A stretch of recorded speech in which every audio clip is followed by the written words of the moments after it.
आज़ादी का मतलब भारत से बेहतर कौन समझ सकता है।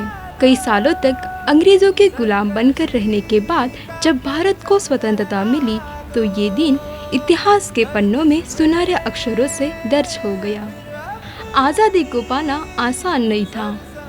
भारत के कई वीर सपूतों बेटियों ने अपनी जान देश के लिए न्यौछावर कर दी। आज़ादी के लिए सालों संघर्ष हुआ। झांसी की रानी लक्ष्मीबाई से लेकर मंगल पांडे तक और महात्मा गांधी से लेकर चंद्रशेखर आज़ाद और भगत सिंह जैसे हजारों स्वतंत्रता सेनानियों ने अपना जीवन आज़ाद भारत के सपने को पूरा करने में बिता दिया।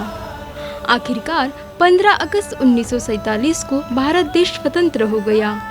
भारत के पहले प्रधानमंत्री ने लाल किले की प्राचीर से ध्वजारोहण किया। जवाहरलाल नेहरू के भाषण के कुछ शब्द।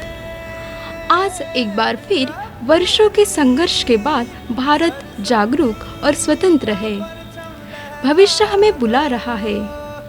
हमें कहाँ जाना चाहिए और हमें क्या करना चाहिए जिससे हम आम आदमी, किसानों और श्रमिकों के लिए स्वतंत्रता और अवसर ला सके। हम निर्धनता मिटा एक समृद्ध, लोकतांत्रिक और प्रगतिशील देश बना सके।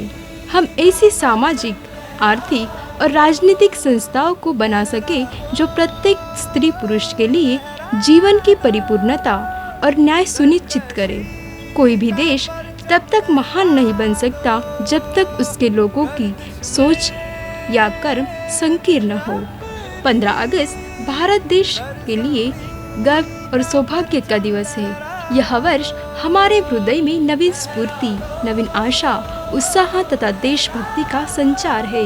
स्वतंत्रता दिवस हमें इस बात की याद दिलाता है कि हमने कितनी कुर्बानियां देकर यह आज़ादी प्राप्त की है, जिसकी रक्षा हमें हर कीमत पर करनी है।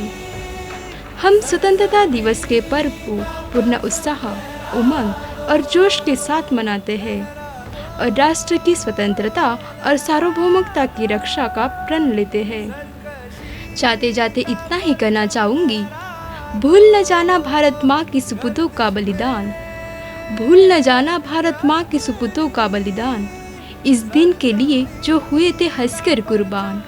आज़ादी की खुशियाँ मनाकर लो शपथ ये की, बनाएंगे देश भारत को और भी महान, और भी महान, और भी महान।